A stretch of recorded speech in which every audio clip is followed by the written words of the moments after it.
እንግዳችን ባት እስከ 86 ዓመተ ምህረት ማለት ነው በአሰብ ከተማ በተለያዩ ከሙያተኛ እስከ ከፍተኛ አመራርነት የደረሱ ሰው ናቸው። አቶ ዳንኤል ሊበን ይባላሉ። ከይሳት ምናልባት አቶ ዳንኤል ለምንድን ነው አሁን አከራካሪ የሆነችው ያልገባኝም። በነገራችን ላይ በርሶ ጊዜም የነበረው የአመራርነት ጊዜም ይታወቃል። የአሰብ ህዝብ ስነ ልቦናው ጨምሮ ማለት ነው። እንግዲህ አብዛኛው ቀን ባለፈው ክፍል ስናነሳ የወሎ ማህበረሰብ የሚበዛበት አፋርም አለ፣ ትግርኛ የሚናገር ማለት በርግጥ በአብዛኛው ሚዲየማቸው ደግሞ አማርኛ ነበር። የሥራ ቋንቋቸው መግባቢያቸው አማርኛ የነበረበት ሂደት ነበር።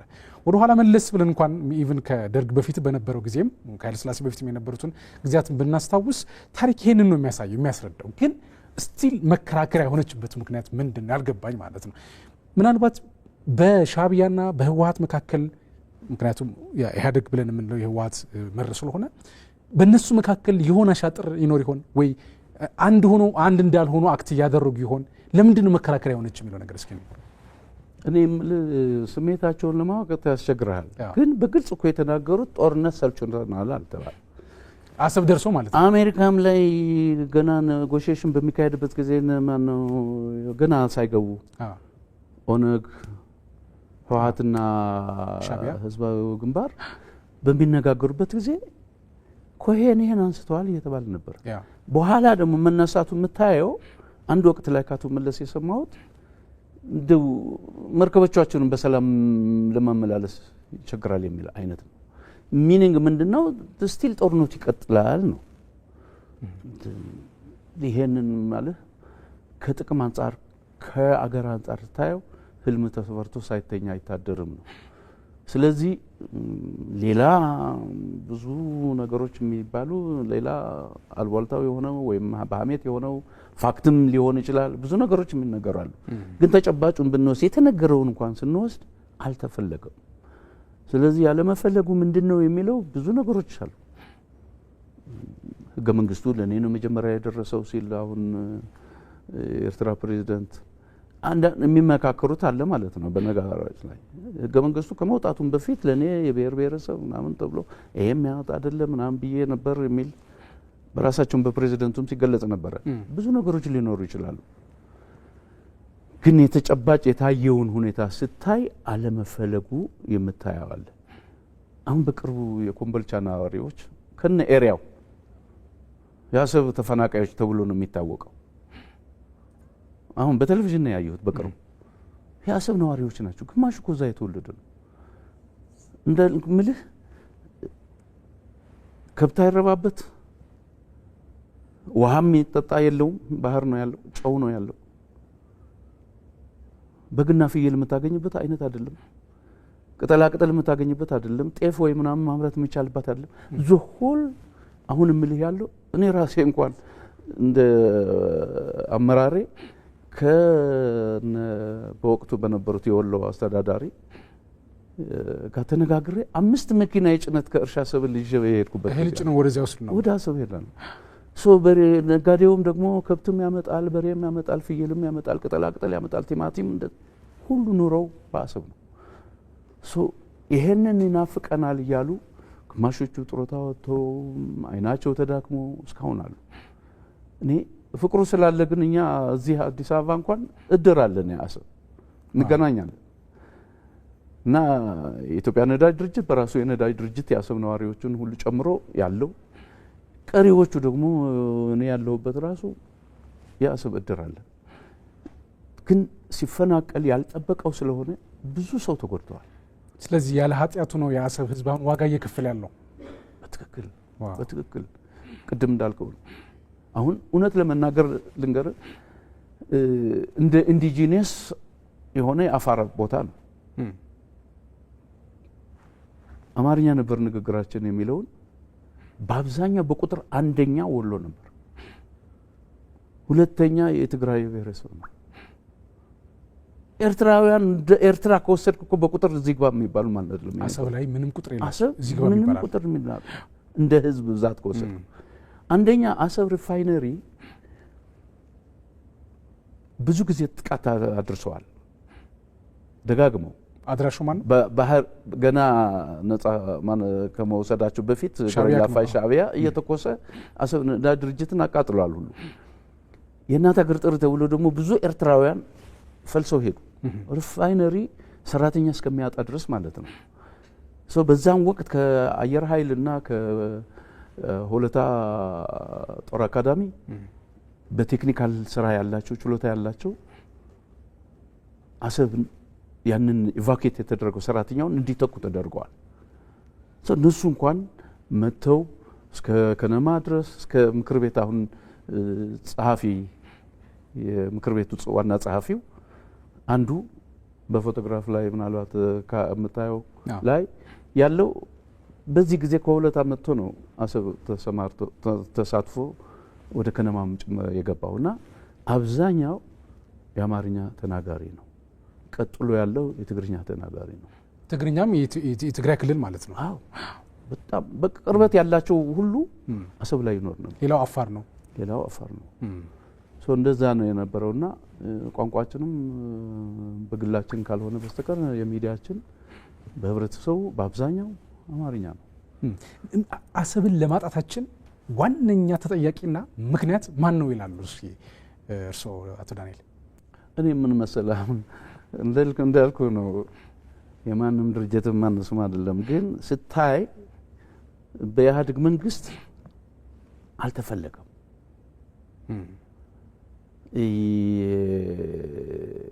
ሻዕቢያ ኃይልም ሊሆን ይችላል፣ ኃይል ስላለው ሊሆን ይችላል። እንደገና በሱ በኩል ሂደን መሳተፍ አንችልም የሚል ሊሆን ይችላል። አሁን እንዳውም በቅርብ ጉዳይ ራሱ በአልጄሪያ ስምምነት ላይ 73 ኪሎ ሜትር ድረስ የሚል ደብዳቤ ተገኘ። 73 ኪሎ ሜትር ድረስ ከአሰብም ጭምር እንዲገቡ በዛ አንዱ መርቻ እነሱ ያቀረቡት ደብዳቤ ተገኝቷል የሚል ነው። ይሄ ደብዳቤ ደግሞ ከኢትዮጵያ መንግስት የተጻፈ ነው የሚል ነው በወቅቱ በነበረው የሚነገረው። ይሄ ኢህአዴግ የጻፈው የተስማማበት ማለት የተስማማበት አለን ብሎ ይሄን በወቅቱ አሁንም ያሉ በአፋር ላይ አፋር ብሔር ብሔረሰቡ እኩልነቱ መብቱ ታውቆ በኢትዮጵያ እንዲኖር ነው የሚታገለው የነበር። እነዚህ ሰዎች አሁንም በህይወት አሉ። የሚረዳህ ነው የጠፋው እንጂ የሚፈልግማ ብዙ አካል አለ። ግን ቤት ሄዶ that's why አሁን እንደ መንግስት ራሱ ይሄን ሲል ሌላው ድጋፍ ሊሰጥ ይገባዋል።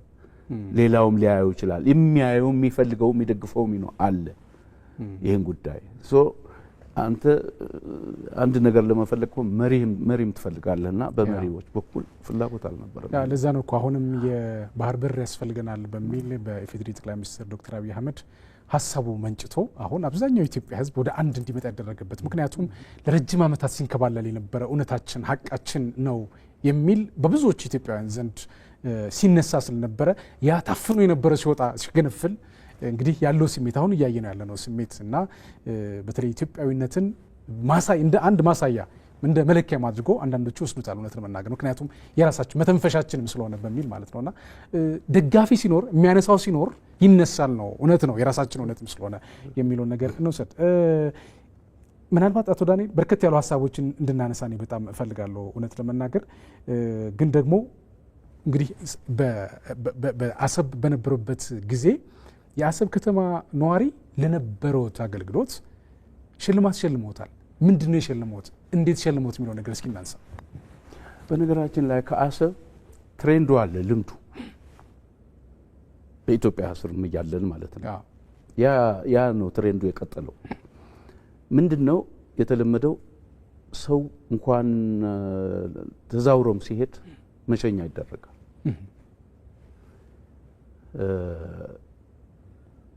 በዛን ጊዜ እኔ ለቅቄ ወደዚህ ልመጣ ስለሆነ የሽግግር መንግስት ተወካዮችም የኢትዮጵያ የአሰብ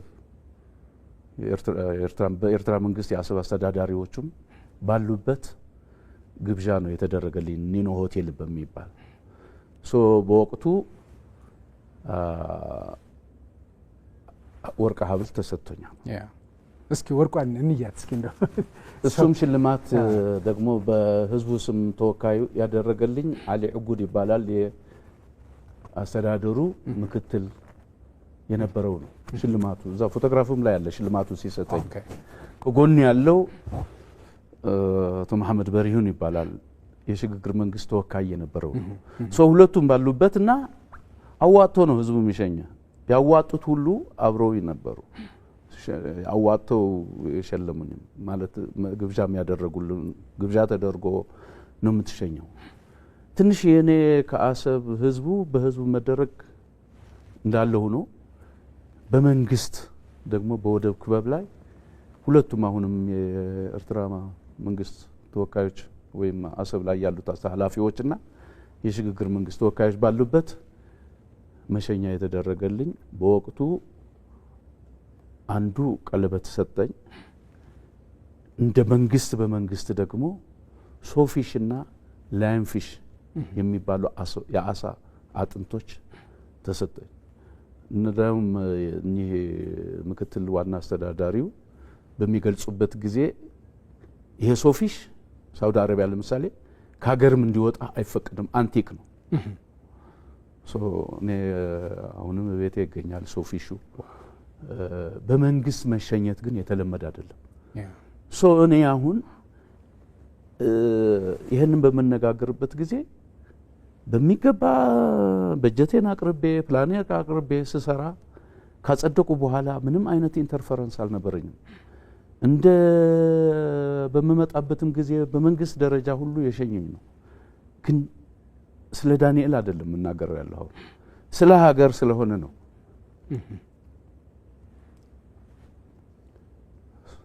ይሄን ያለውን ሁኔታ የምገልጸው እንጂ በመካከሌ ወይም በግሌ ምንም አይነት ችግር ኖሮብኝ አይደለም በወቅቱ እንደ ሀገር ስታየው ግን ያ ሁሉ የተለፋበት ብዙ ነገር የተደረገበት ስንቱ ሰራዊት ህይወቱ ያጣበት ባህር ኃይል እንዳልነበር ሲሆን ሰማል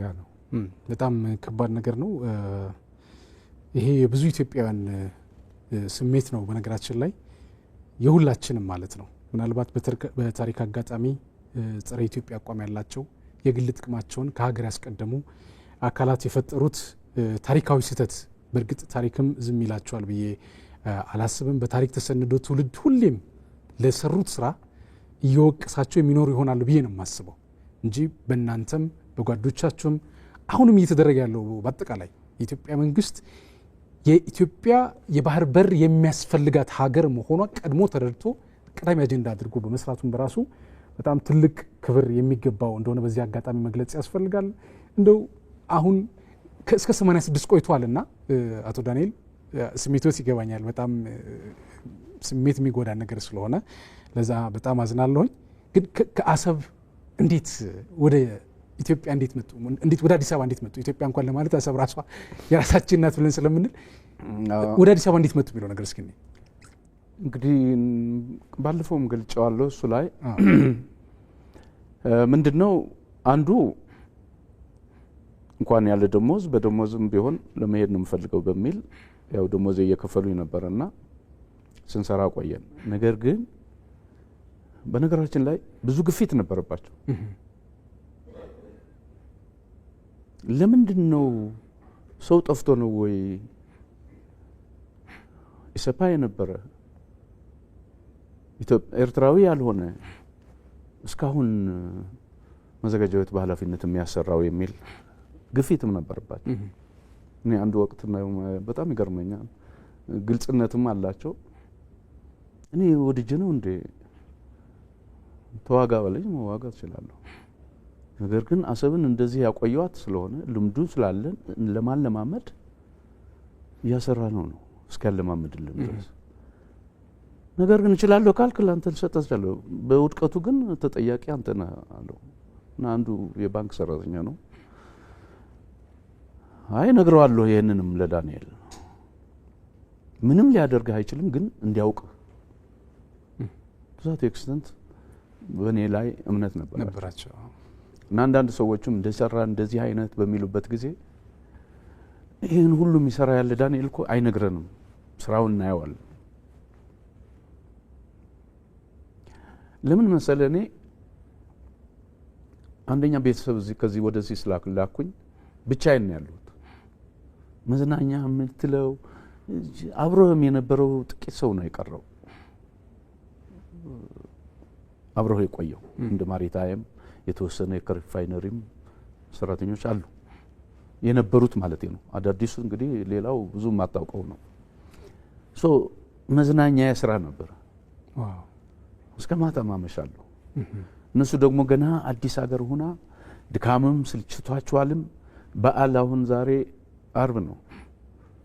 ሐሙስ በዓል ካለ አርብንም ጨምረው ቅዳሜ እሁድም ድረስ ይሄዳል። ቅዳሜ እሁድ ካለ ሰኞም ጭምር በዓል እንዲሆን ይደረግና 4 ቀን 3 ቀን ያህል ምን ላደርግ ነው አሁን ይጨንቀኛል። እና አንድ ጊዜ ዋና አስተዳዳሪውን እንዳው እንደ እግር ገሚተክል ሀገር ሆኖ እንደ መስራት በዓል ታበዛላችሁ ምናምን ብዬ አሁን የት ልቆይ ነው ይሄ ሳምንት አሁን ምን ላደርግ ነው ብዬ እንዴ ይሄንማ በዚህማ አትምጣብን እናርፋለን ብሎ ካርቶን ሄንከንና ቪዲዮ ራሱ ዴኩ ይሄን ያየ ቤት ቁጭ ብለ እየጠጣ ተመልከት ያለኝ ጊዜ አለ። ግፊት ብቻ ሳይሆን የሚፈልጉም ኋላ መምጣት ያዙ። እኔም ደግሞ ሁሉ ጊዜ ልሄድ ነው። ይሄን በሚገልጹልኝ ጊዜ እኔም መሄድ አለብኝ። በጣም የሚገርምህ ነገር በወቅቱ እንኳን ጥዬ አልመጣሁም። እዚህ ቤተሰብ እዚህ እንድትቀር በሚሉኝ ጊዜ እምነቴን ጥዬ መምጣት አልፈለኩም።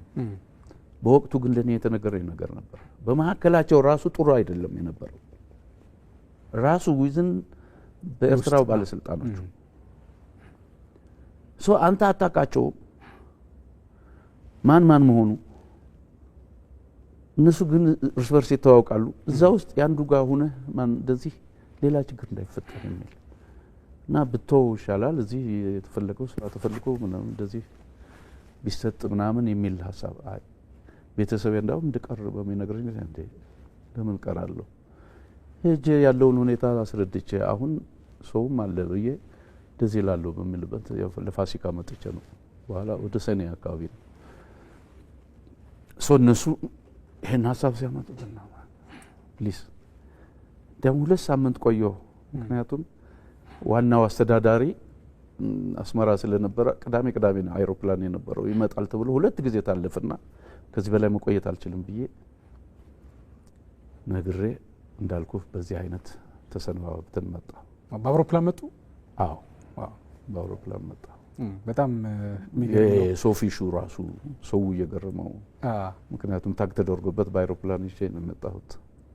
በጣም ደስ ይላል። በጣም ደስ የሚል ነገር ነው በእውነቱ። እውነት ለመናገር እንግዲህ ልጆች አሉት አይደለም? እዛ የተወለዱ እዛ ያደጉ?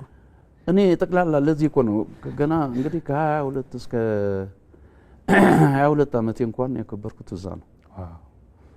ስወጣ ደግሞ ያ በአርባዎቹ ላይ ነው እንግዲህ መውጣ ያለውና የወጣትነት እድሜ ያሳለፍኩት እዛ ነው። ያገባሁት እዛ ነው። ልጆቹ በሙሉ የተወለዱት እዛ ነው። ከዛ በኋላም የለኝም ልጅ። እዛ የተወለዱት ልጆች ናቸው ያሉት። እነሱ አድገው እንግዲህ አሁን እየጦሩ ነው ይገኛሉ። እና ህይወቴ ሁሉ አንዳንድ ጊዜ ሽው ይልባል። አንተ ላታውቀው ይችላል፣ የሚያውቀው ያውቀዋል። የባህሩ ሽታ አለ። ይሄን ብለህ መግለጽ ማትችልበት ይመጣል። ትዛት ሴንት ድረስ ነው ትዝታ ያለህና ለኔ አሰብ ኢዝ ኤቭሪቲንግ። አሁንም እዛም ሆኖ ጥሩ ነው የምመኝላቸው ማለት እንደ ህዝብ በተለይ ለአፋሩ ያ የተፈናቀለው በዛ በጦርነት ሁለተኛው ጦርነት ላይ ባድመ ጦርነት ምክንያት በዛ ምክንያት ደግሞ የታሰሩ የጠፉ ሰዎች አሉ ምናቃቸው የት እንዳሉ የማይታወቅ እና ትዝታዬ ነኝ። አሁን እንኳን ስናወራ የትም ምናምን ከአሰብ በፊት ያለውን ህይወት ሳይሆን ከዛ በኋላም ያለውን ሰው ስለ አሰብ ነው የምታወራ። ሄደ ወደ አሰብ ያለውን ነው የምትለው። በቃ አሰብ ነው የምትሉት። በቃ የፍቅር ሀገር ነው እሱ ነው የሚያፋቅረን። አሁንም አለን እንገናኛለን የአሰብ ሰዎች እና እንደዛ ነው ህይወቴ ነው ማለት ነው። በጣም ደስ ይላል። በጣም ትዝታዎትን ቀሰቀስኩኝ። በእርግጥ ለኢትዮጵያውያን እንደዚህ አይነት ነገር መስማት በጣም ትልቅ ነገር ነው። ለኔም እንደ ጋዜጠኛ ብዙም ማላቀውን ነገር ስላሳወቁኝ በዚህ አጋጣሚ እጅግ አድርጌ የማመሰግኑት። እንደው የመጨረሻ ጥያቄ አድርጌ ልውሰደው እና እርስዎ እንግዲህ አሰብ ከተማን በክፍል አንድም ስናነሳው እንደነበረው ግንባር ቀደም ከተሞች እንድትባል በማድረግ ረገድ ከፍተኛ ስራ ሰርታችኋል። እርስዎም የእርስዎ ባልደረቦች ማለት ነው እና በወቅቱ ትልልቅ ከተሞች ከሚባሉ አንዷ እንድትሆን በማድረግ ረገድ የሰራችሁት ስራ አለ አውቃለሁ፣ አስታውሳለሁ። አሁን ላይ ደግሞ እንግዲህ አዲስ አበባ እና ሌሎችም የሀገራችን ከተሞች በተለያየ አጋጣሚ እየለሙ የመጡበት ሂደት አለ። በተለይ ኮሪደር ልማት መሰረት አድርገው በርከት ያሉ ከተሞቻችን ያደጉ ናቸው። እንደው ሌሎችን ለጊዜው እናቆያቸውና አዲስ አበባን ሲያዩ አሁን እንደው ምን ይሰማዎታል? ተመልሶ አሰብን የማስተዳደር እድል ቢያገኙ ምን የሚቆጭዎት ነገር አለ? ምን ቢያደርጉ ደስ ይለዎታል የሚለው ነገር እስኪ እናንሳ። ጥሩ ጥያቄ ነው። የአሰብ እድገት እንደ ሁላችንም የነበርነው ምክር ቤት ውስጥ እስከነ ስራ አስፈጻሚ ብትወስድ እንኳንና ሶስታችንም በቋሚ ቅጥር ያለ ነው ሹም፣ ምክትል ሹምና ጸሐፊ ወጣት ነው አብዛኛው የአሰብ እና ኤነርጄቲክ ነው። ሰው የሚሰራው የነበረ ስራ ለኢትዮጵያ መንግስት የሚደንቅ ነበር የሚካሄደው ነበር። አንዱ እኛ ያጋጠመን ገና ምክር ቤቱን እንደተቋቋመና የነበረው ሃንድ ኦቨሪንግ ማለት ነው በመንግስት ከተሾመ ማዘጋጃ ቤት ተብላ በነበረችበት ጊዜ እኛ ደግሞ ኃላፊዎች ሆነን ልንረከብ በምንገባበት ጊዜ ወደ 800 ሺህ ብር ነው። በወቅቱ ከፍተኛ ነው። ያልተሰራበት ያገኘ ነው ገንዘብ። አለመጥፋቱ ጥሩ ነው፣ ግን አልተሰራበትም። አሰብ ግን ስንት ነገር የሚጠብቃት ልማት አለ። ይሄንን ገንዘብና ራሳችንም ደግሞ ገቢዎችን በማሳደግ ከፍተኛ ስራ ነው የሰራ ነው። በጤና ረገድ እንኳን አሁን እንደ ሌላም ቦታ ሞዴል ሆኖ መስራት ይቻላል ብዬ ማስበዋል። አንድ ዶክተር ቅጣው የሚባል ነበር የአሰብ ሆስፒታል ዳይሬክተር። እሱ ያጠናው ጥናት ነበር። አንዳንድ ከህብረተሰቡ ጋር አብረህ ለመቅረብ ሄልዝ ፖስት ወይም የጤና ኬላ ይባላል። ለሁለት ቀበሌ አንድ እያደረግ 6 ሄልዝ ፖስት አቋቋም። እነዚህ ሄልዝ ፖስት ደግሞ በየቀበሌ በከፍተኛ ላይ ደግሞ 2 ፋርማሲ አቋቋም። በከፍተኛ አንድ በከፍተኛ 2 ፋርማሲ። ከዛ ቀጥለን ደግሞ አንድ ሄልዝ ሴንተር ወይም ምንድነው የጤና ጣቢያ አሰራ። እስከዚህ ድረስ ሰርተናል። ቀጣይ ስራችን ሪፈራል ሆስፒታል ድረስ ለመሄድ ነበር። ቄራ ሞደርን የሆነ ቄራ ነው። ለሙስሊሙም ለክርስቲያኑም የሚሆን ትልቅ በአዲስ አበባ ተሰርቶልን ማለት ነው። በነበረን ገንዘብ ተሰርቶልን ፕላኑ የሰራ ነው እና እድገቱ ከፍተኛ ነበር። እኔ በዚህ በጤና ጉዳይ እንኳን ብቻ የጤናውን ገቢ ለጤናው ብቻ ያዋል ይሄንን የተመለከቱ በወቅቱ የኢትዮጵያ መንግስት በወቅቱ በደርግ ጊዜ ማለት ነው የጤና ጥበቃ ሚኒስትር ብርጋዴር ጀነራል ግዛው ፀሐይ ይባላሉ። እሳቸው ሁሉ ሽልማት የምስጋና ደብዳቤ እስካሁን አለኝ ያቀረቡልኝ እና እሱ ብቻ ሳይሆን ያለው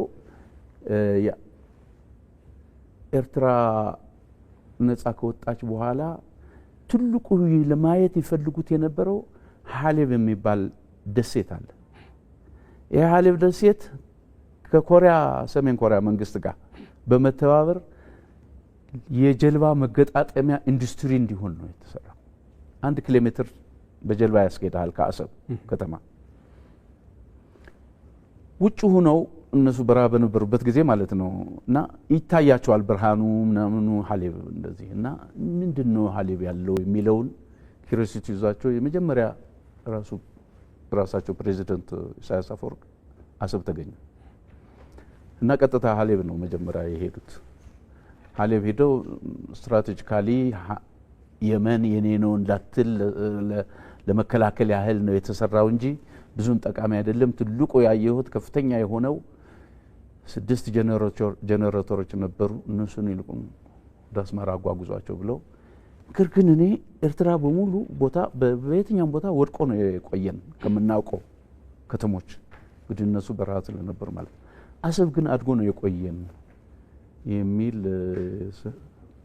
ጥያቄ አቅርበው በነበሩት አስተዳዳሪ እንደተነገረኝ ነግሯቸው አው እንደዚህ አይነት ኮማንደር ዘለቀ ቦጋለ የሚባሉ የባህር ትራንስፖርት ባለስልጣን እንደዚሁም የከነማው ምክር ቤት እንዲያውም ምክትሉ እዚህ ያለ የሚል እንደዚህ እንደተነገራቸውና ይደነቅ የነበረው በኤርትራ መንግስት በኢትዮጵያ መንግስት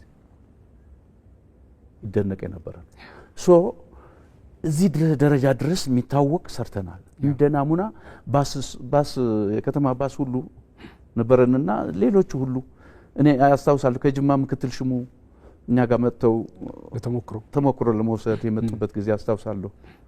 እንደውም በቅርብ እያየሁ ነበረ ታመው እኔ ተንከባክባቸው የጻፉልኝ ደብዳቤ ነበረ። አሁን የኛ ቅርንጫፍ ማውቀው አለ መስሪያ ቤትና ቅርንጫፍ እንዳለን በህይወት የሉም አለኝ። እንዳው ሶ ከነበሩ 6ቱ አንዱ ሆነን ከፍተኛ ስራ የተሰራበት ነው። ይሄ እንግዲህ በነበረው ገንዘብ በነበረው በጀት ስታይ ሰርተናል። ነገር ግን አሁን የሚታይ ያለ ስራ ስታይ በጣም ከፍተኛ ነው። እኔ አንዱ ራሱ ከየት ነው የሚገኘው ይሁሉ ገቢ ለዚህ የሚሆን ወጪ የሚለውን ነበር። አሁን ግን እንደተገነዘብኩት ድርጅቶችም ባለሀብቶችም እንደዚህ እየተሳተፉበት አለበለዚያ እሱ ልማት ብቻ እኮ ከበጀቱ በላይ መሆን የሚችል ነው። ሳትሰው ዝም ብሎ ሳይው ትልቁ ኮሚትመንት የሚባል ነገርም በጣም ትልቅ ብዙ ባህል ነው እንጂ የተፈጠረው። ኮንስትራክሽን እኮ አዲስ አበባ ውስጥ በክረምት አይታወቅም ነበር በጣም። አሁን ክረምት ይሰራል። ኖቴ ክረምቱን ቶ ሌሊት የሚባል ልምድ አልነበረም። ልክ አንድ ማኔጅመንት ትሬኒንግ ላይ የሰማሁት ነበር። ቻይናዎቹ ይገርማቸዋል አስፋልት ለመስራት አቧራ በሚጠርጉበት ጊዜ አብሮ ማአስዋል አቧራው ይጠጣል አብሮ። እንዴት ነው ይሄ ነገር? እኛ ስራችን ሆኖ ነው እነሱ አቧራ የሚጠጡት እየተባለ ሌበር ሲቀጥሩ ብዙ ነገሮች አሉ እንደ ተረት የሚነገሩ። ሶ አሁን ግን ልምድ ሆነ። የኛም በማታ መስራት ተለምደዋል። የሥራ ባህሪ ተቀይሯል። አብረህ የምታየው ትረመንደስ የሆነ አብሮት የምታየው አለ። የወንዝ ልማቱ፣ የሽታው፣ የንጽህናው ብዙ ነገሮች የምታየዋልና ይሄንን እድል ተገኝቶ እርግጥ በዚህ እድሜ ሊያስቸግር ይችል ይሆናል። ግን ይሄ ተመልሶ መጥቶ እንደዛ አይነት ስራዎች በሰራው ብለህ የምትቆጭበት በጣም ያስቆጣል። ዋው በጣም የሚገርም ነገር ነው። ከዚህ በላይ ብናወራ በጣም ደስ ባለኝ። በጣም እየወደድኩት ግን ደግሞ በቃ ምንም ማድረግ ስላልቻልኩኝ ዳይሬክተር ምልክት የሰጠኝ ስለሆነ የነበረን ቆይታ እዚህ ጋር ልቋጭ ገድዳለሁ። አስፈላጊ ከሆነ በተጨማሪ ሌላ ጊዜ የምንገናኝበት እድል ይኖራል ብዬ ተስፋ አድርጋለሁ። አቶ ዳንኤል ሊበን የቀድሞ የአሰብ ከተማ ምክትል ሹም እና እንዲሁም ደግሞ የማዘጋጃ ቤት ኃላፊ ሆነው ለበርከት ላሉ ዓመታት 13 ዓመታት አካባቢ እንደዛ የሰሩ ሰው ናቸው። እንግዲህ እዚህ ስቱዲዮ ተገኝተው ለሰጡ ጠለቅ ያለ ማብራሪያ እጅግ አድርጌ ነው የማመሰግነው። በጣም ነው የማመሰግነው። ቴንክ ዩ የማውቀው እንድተነፍስ እድል በማግኘቴ በጣም ከፍተኛ ደስታ ነው። ደስ ይለኛል። አንተንም አመሰግናለሁ። እሺ እግዚአብሔር ይስጥልኝ። ክቡራትና ክቡራን ተመልካቾቻችን